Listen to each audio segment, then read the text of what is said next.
A todos los oyentes de Radio María, un día más, con la gracia del Señor, proseguimos el comentario del Catecismo de nuestra Madre la Iglesia. Estamos explicando, llevamos ya unos cuantos días, en el cuarto mandamiento: honra a tu padre y a tu madre. Y habíamos comenzado, en el último programa, el apartado sobre la familia cristiana, después de una explicación de la naturaleza de la familia vista desde el punto de vista natural, de derecho natural, de ley natural. Dedica unos puntos a hablar de la familia cristiana, la visión sobrenatural que tenemos los creyentes de la familia. Habíamos explicado el punto 2204, hoy comenzamos a partir del siguiente, 2205. Dice así: la familia cristiana es una comunión de personas, reflejo e imagen de la comunión del Padre y del Hijo y del Espíritu Santo. Lo dejo ahí, para que vayamos comentando las distintas afirmaciones de este punto 2205. Es una comunión de personas, reflejo e imagen de la comunión del Padre y del Hijo y del Espíritu Santo. Es decir, que Dios es comunión y nosotros somos un reflejo, una imagen suya. El hombre también es comunión. No podemos explicar al hombre solamente por sí mismo, por sí solo. El hombre se explica porque es imagen y semejanza de un Dios que no es solitario, es comunitario. Se nos remite a un punto, el 1702, muy cortito, donde decía: la imagen divina está presente en todo hombre, resplandece en la comunión de las personas, a semejanza de la unión de las personas divinas entre sí. Bueno, esto puede llamar la atención porque yo creo que arrastramos todos una cultura tremendamente individualista, ¿no? En la que siempre se habla aquí de mis derechos, tus derechos, es decir, se intenta definir al hombre por sí solo, como un proyecto individual, ¿no?, que choca con los proyectos que le rodean, ¿no? Una de las mayores, luchas, uno de los mayores choques que puede existir entre la sensibilidad cristiana y la cultura de nuestros tiempos es esta. La cultura de nuestro tiempo se define, yo creo, por tener como máximo ideal la autonomía, la independencia, ser independiente, ¿no? Nosotros, sin embargo, tenemos como máximo ideal la comunión. Esto yo creo que merece una reflexión, porque aquí hay un problema. O sea, somos verdaderamente contraculturales.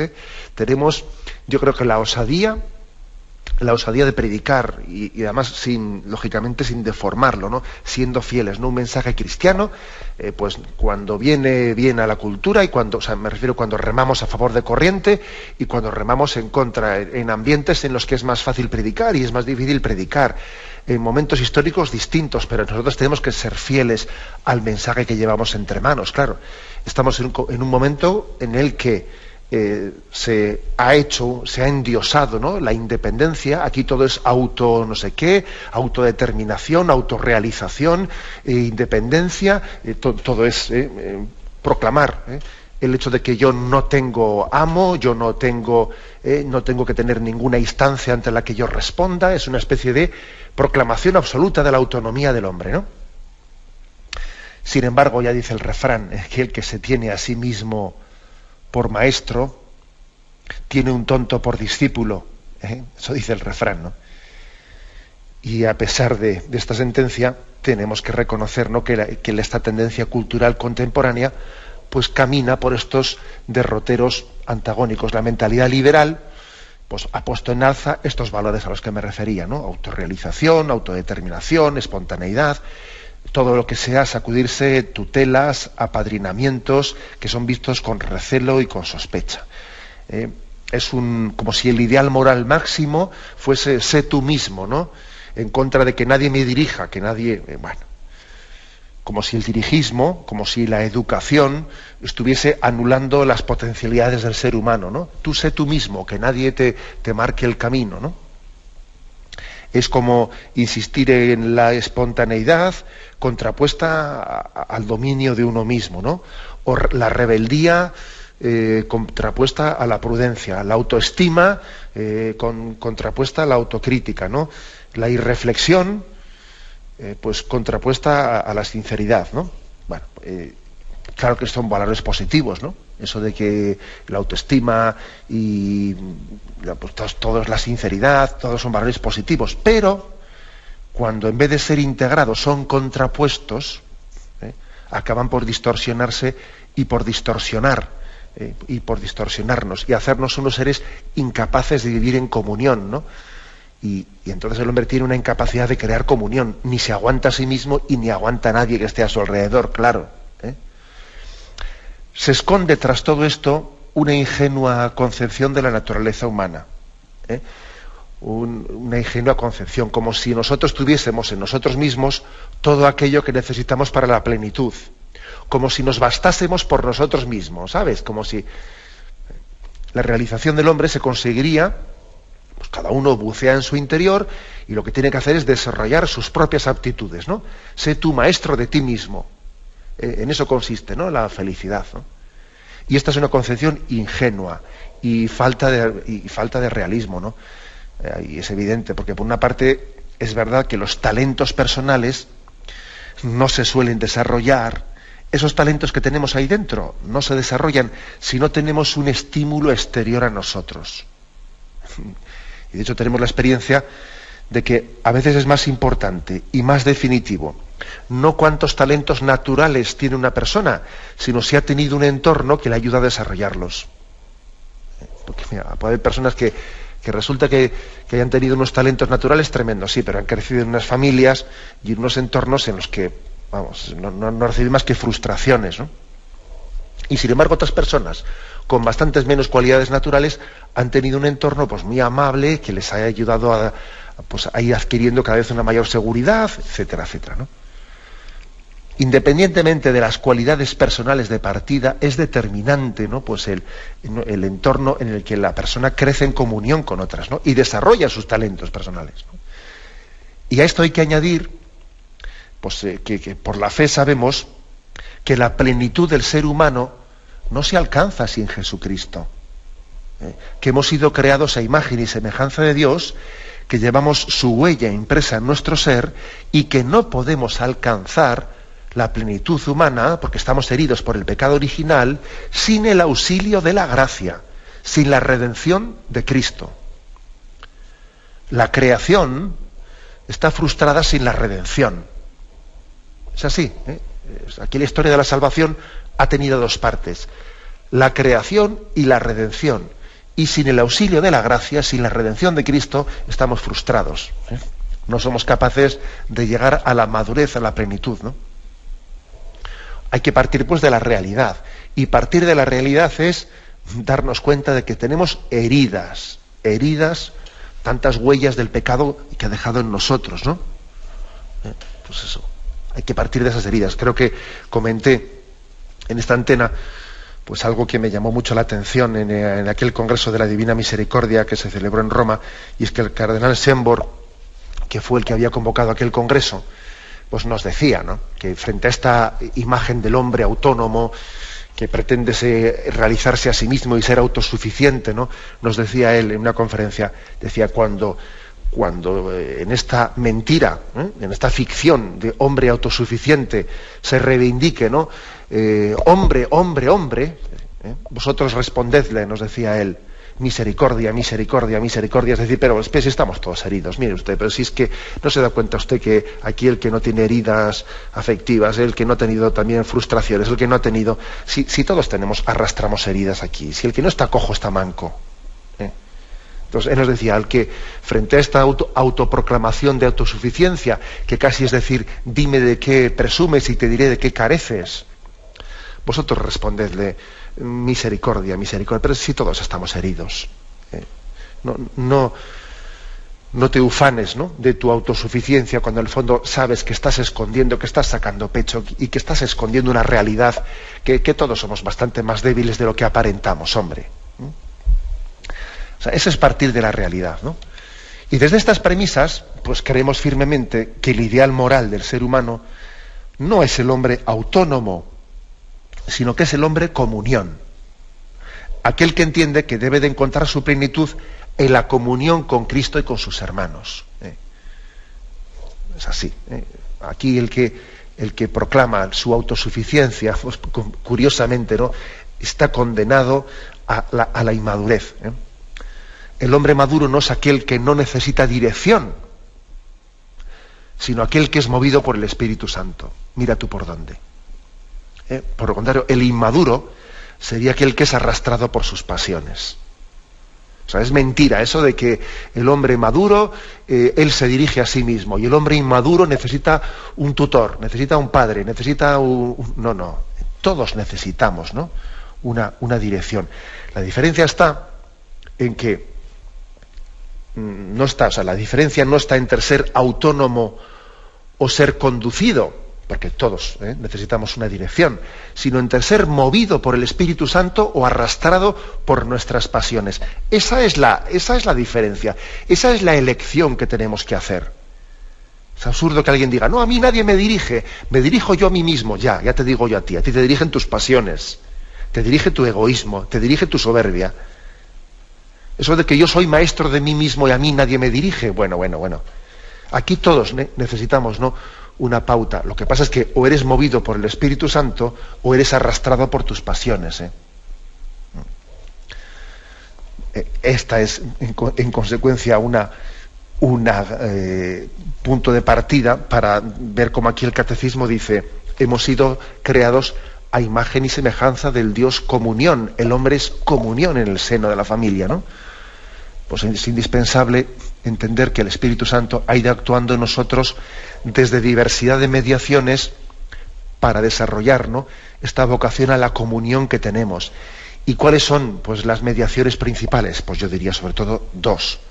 Una es la familia, que es comunión, y nos ayuda a desarrollar esa vocación a la comunión que tenemos, y otra es la Iglesia.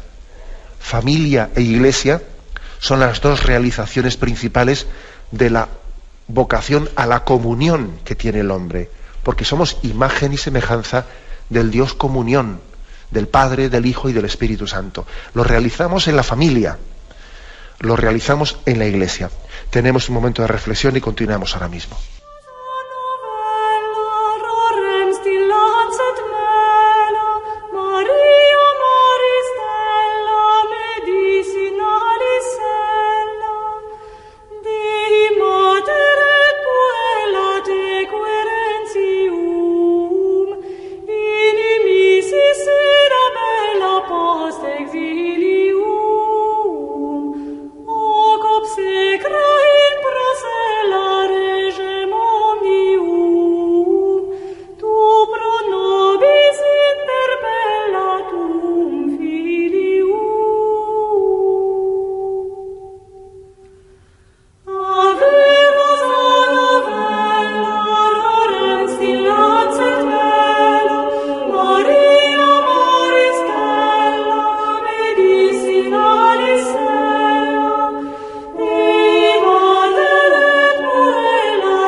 Continuamos con este punto 2205 del Catecismo.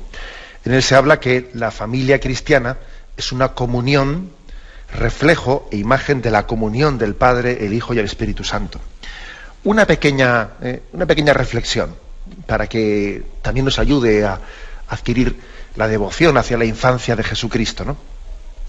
Es impresionante hacer esta consideración, que no es una consideración piadosa y real, ¿no?, sino que es absolutamente, pues, real, ¿no? Y es que Jesucristo, antes de su encarnación, el Verbo, vivía perfectamente en esa comunión de la Santísima Trinidad junto con el Padre y el Espíritu Santo.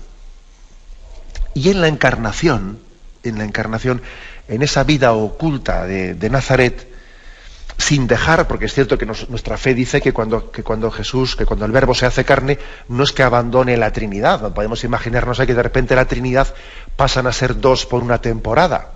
Perdonadme que hable con este desparpajo, pero es un poco para ser así también claro.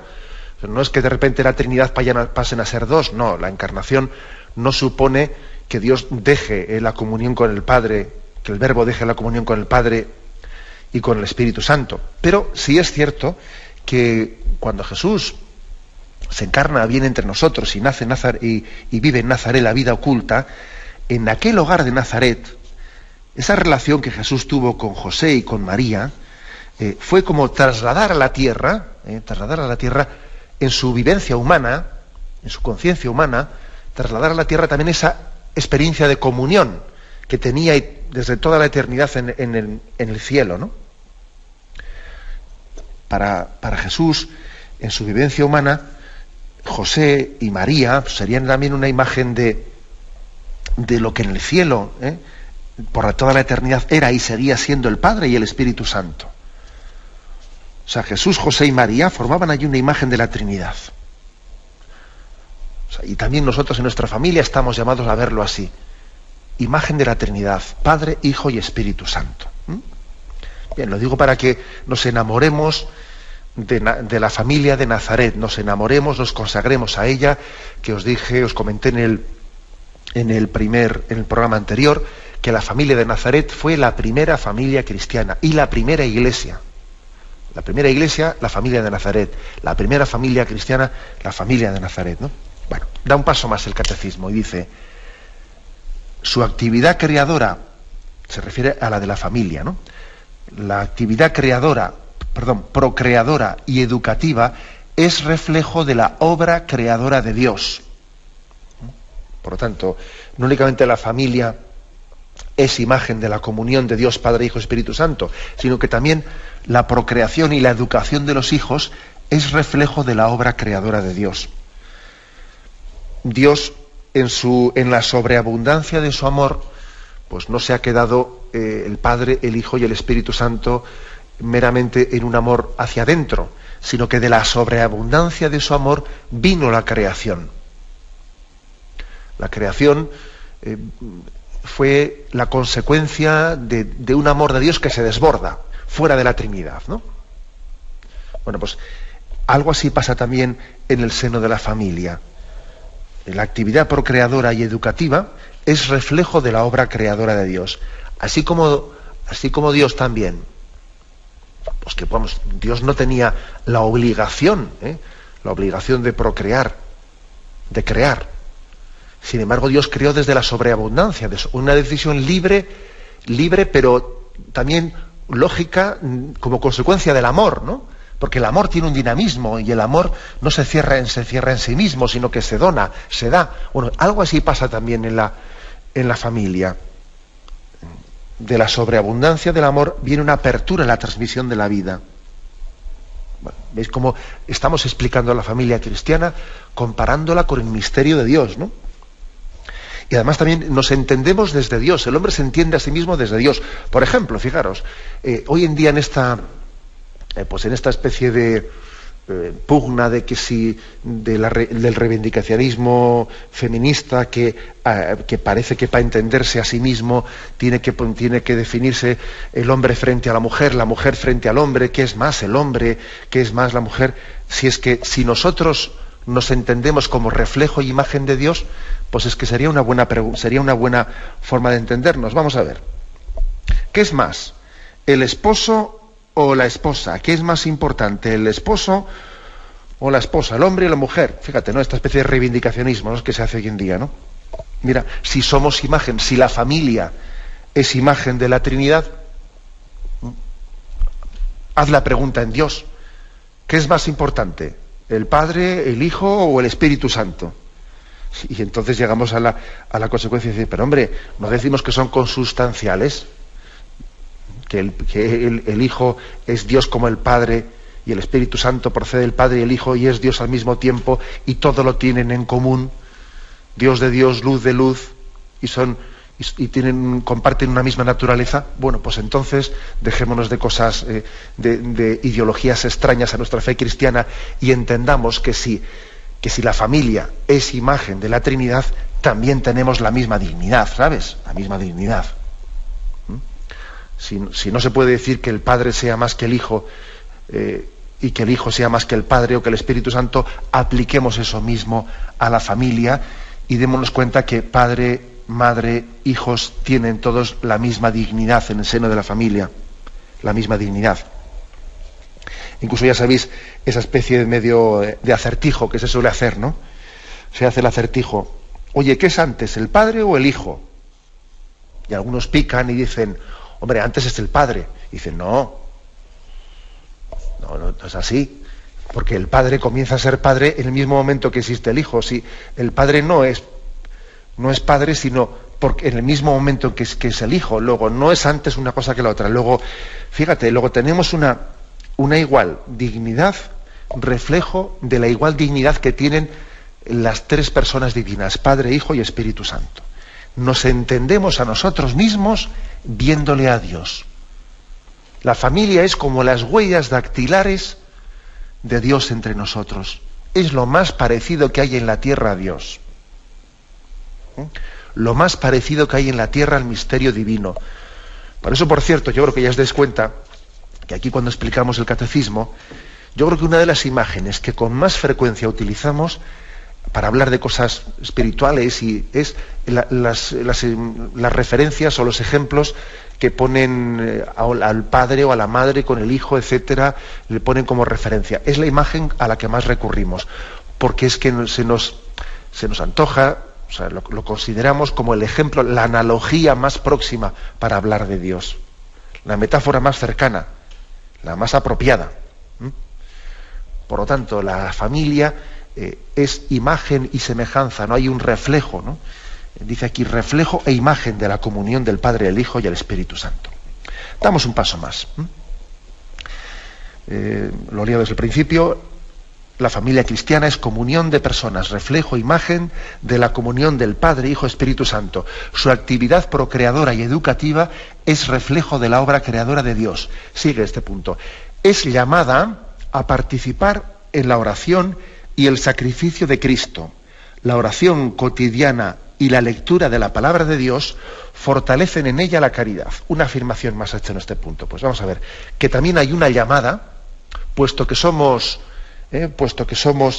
imagen y semejanza de la Santísima Trinidad, hay una llamada en nosotros a participar en la oración y el sacrificio de Cristo. Bueno, y esto aquí porque lo dice.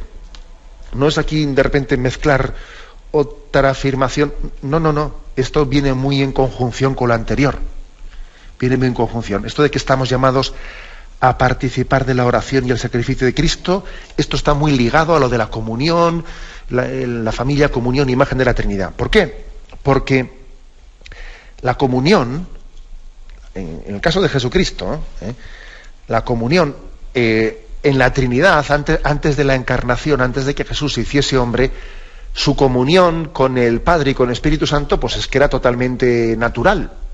Era tan natural como sobrenatural, es decir, que allí es imposible que no estén en perfecta comunión el Padre, el Hijo y el Espíritu Santo. Vamos, no tienen que esforzarse, porque vamos, por su propia naturaleza son comunión. Pero en el momento en el que Jesús se encarna y vive entre nosotros, y entonces también la encarnación también está sometida, ¿no?, a la ley de la carne y de la sangre, la encarnación hace que uno tenga que luchar por vivir en comunión con el Padre y con el Espíritu Santo. O sea, Jesús también luchó por vivir en comunión, trabajó esa comunión, alimentó esa comunión aquí entre nosotros con la oración y el sacrificio. Y Jesús por las noches se apartaba, y según cuenta el Evangelio, y hacía oración, y hablaba con el Padre y con el Espíritu Santo. Es decir, claro, en la Trinidad me imagino que no haría falta que las tres personas divinas vivirían en natural comunión. Pero es que una vez que Jesús se encarna, vive entre nosotros, Él tiene que alimentar esa comunión, incluso tiene que lucharla. Y así dice que la oración y el sacrificio son parte del camino por el que Jesús vivió su comunión, la comunión con el Padre y el Espíritu Santo y la comunión con todos nosotros. Por eso ahora dice el catecismo, ojo, la familia está llamada a participar de la oración y del sacrificio de Cristo, a través de los cuales Él también nos enseñó a alimentar la comunión entre nosotros y la comunión con el Padre, el Hijo y el Espíritu Santo. Tenemos que alimentar la comunión. Si uno no alimenta la comunión, pues aquí ya sabemos lo que ocurre, que la cabra tira al monte. La cabra tira al monte y nosotros, pues fruto de nuestro pecado original y fruto de todo lo que eso ha originado en nosotros, tendemos a lo contrario a la comunión, tendemos a la disolución. Por eso, claro, cuando vemos que las familias se rompen o que entre nosotros no existe pues esa relación de cariño y amor, pues yo creo que lejos de sorprendernos, tendríamos que decir, es lo lógico. La ruptura es lo lógico. Claro, si no hemos alimentado la comunión con la oración y el sacrificio, si cada uno hemos sido la nuestro, si no hemos alimentado la comunión, lo lógico es la ruptura. O sea, nos extrañamos de que haya, hace poco han salido unos datos aquí también de rupturas matrimoniales tremendos, ¿no? Nos extrañamos de ellos. Es la consecuencia lógica. Es la consecuencia lógica de que la comunión no la alimentamos. Y aquí la comunión se alimenta con la oración y con el sacrificio. Cristo alimentó de esta forma su comunión con el Padre y con el Espíritu Santo. Estamos llamados a ello, pues. Y el Catecismo dice, la oración cotidiana y la lectura de la palabra de Dios fortalecen esa caridad, que es el vínculo de la comunión. La caridad es como el vínculo que nos une a todos, ¿no? Aquí hay pues una imagen, es familia en oración. Familia en oración en torno a la palabra de Dios, a la Biblia. Esto es un ideal, ¿no? Este es un ideal, pero ojo, un ideal no reservado para personas, porque alguno puede pensar que esto es para algún tipo de familias, pues muy cultivadas, que pertenecen a algún movimiento. No, es que esto es lo normal. Lo normal sería que una familia tenga como columna vertebral la oración y la lectura de la Biblia. No para unos escogidos, no para unos privilegiados. Esto sería lo normal para todos. Claro, es así, ¿no? Es muy difícil pedir, ¿no?, que una familia mantenga la comunión sin esa base, ¿no? Cuando una familia tiene un ámbito, un espacio reservado, pues a la semana o cuando sea, ¿no?, para la lectura de la Biblia, o diariamente, ¿no?, cada uno, y entonces se pregunta, ¿no?, ¿qué nos dice Dios? ¿Qué proyecto tiene Dios para nosotros, ¿no? Esa familia está dejando que Dios le hable. Está dejando que Dios le hable, ¿no? ¿Cuántas veces nosotros decimos, ¿no? Y yo cómo sé qué quiere Dios de mí? ¿Cómo sé? Eso es una pregunta muy frecuente que le hacen a un sacerdote. ¿Y yo cómo escucho la voz de Dios? Y yo le hablo a Dios, pero Él no me responde. ¿Yo cómo escucho la voz de Dios? Ojo, yo recurro a la Sagrada Escritura abriéndome a la voz de Dios, a la voz de Dios que me habla, ¿no?, en todo tiempo y lugar, trascendiendo, ¿no?, trascendiendo lugares y momentos, se dirige a mí personalmente cada vez que la palabra de Dios es proclamada. Bueno, una familia proclama la palabra de Dios y pregunta, Señor, ¿qué quieres de nosotros, no? Estamos en búsqueda. Esta familia busca tu voluntad, no tiene un proyecto al margen del tuyo, sino que pide que tú ilumines nuestro caminar, ¿no? Y entonces muchas veces no sabemos pedir lo que nos conviene, sino que, como dice San Pablo, ¿no?, el Espíritu Santo viene en ayuda nuestra a interceder para que pidamos a Dios según la conveniencia, que Dios entiende mejor lo que es el bien nuestro que nosotros mismos, ¿no? Entonces la familia se pone en búsqueda, ¿no? Se pone en búsqueda. Eso es una educación básica en la familia. Así existe comunión. Así existe comunión. De lo contrario, ¿qué ocurre? De lo contrario ocurre que la comunión de la familia la unión de una familia, está hecha, está construida pues en base a una especie de, sí, a un amor carnal, porque al fin y al cabo sí, queremos a lo que es carne de mi carne y sangre de mi sangre, pero yo quiero a mis hijos, o quiero a mi esposo, o quiero a mi tal, pero lo que en el fondo es lo que quiero es que no sufra, que no tenga problemas, que le vaya bien. O sea, es una comunión basada en no desear el mal. En no desear el mal. Esa comunión es muy floja, muy floja. Es muy floja. Sufro si en mi familia al otro le pasa algo malo. Esa es la comunión carnal, la comunión humana. Pero no hay una comunión que va más allá, que es yo quiero para él lo mejor, quiero lo que Dios quiera para él, quiero para mi esposo, para mis hijos, quiero no únicamente que no sufran, no únicamente que no les pase nada malo, no únicamente que encuentre, no, por Dios, quiero más. O sea, quiero que sea santo, quiero que el proyecto de Dios se realice en él, que es otra cosa, que ya es cambiar de división, para entendernos, es cambiar de división. Lo otro es un tipo de comunión, pues vamos, que también más o menos los animalillos, yo creo que parecido también tienen, ¿eh? Nuestra comunión trasciende la carne y la sangre, debe de trascender la comunión cristiana. Por eso nosotros nos atrevemos a decir que la palabra de Dios, la lectura de la Sagrada Escritura y la oración tienen que estar en el centro de una familia. Porque nuestra comunión no solo es que no nos pase nada malo, ¿no? Y que cada uno se busque sus ideales por su cuenta. No, nuestro ideal es que tengamos que estemos todos unidos en Dios, que Dios nos hable a todos. Cada uno tiene un proyecto, pero al mismo tiempo ese proyecto lo compartimos todos, ¿no? Que todos tenemos que ser santos en Dios, en ese proyecto divino. Como veis, son dos tipos, ¿no?, de comuniones muy distintas. Y por eso la Iglesia se atreve a decir, aquí sin oración y sin sacrificio y sin la lectura de la palabra de Dios, no va a haber auténtica comunión. Comunión plena, ¿eh? Comunión como Cristo, ¿no? Como Cristo tiene esa comunión con el Padre y con el Espíritu Santo. Tenemos un momento de reflexión y continuamos enseguida.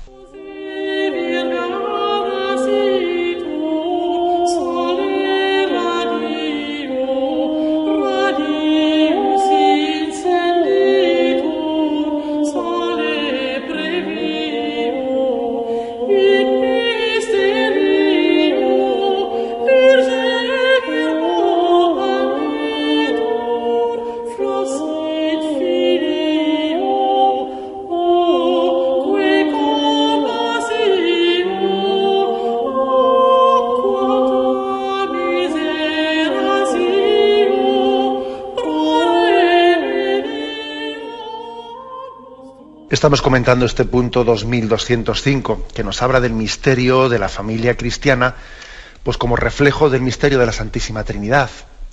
Y termina con una frase que da mucho para meditar, ¿no? Dice, la familia cristiana es evangelizadora y misionera. Madre mía, aquí en dos palabritas dice tanto, ¿no? La familia cristiana es evangelizadora y misionera. Bueno, pues precisamente porque se ha dicho que es reflejo de la Santísima Trinidad.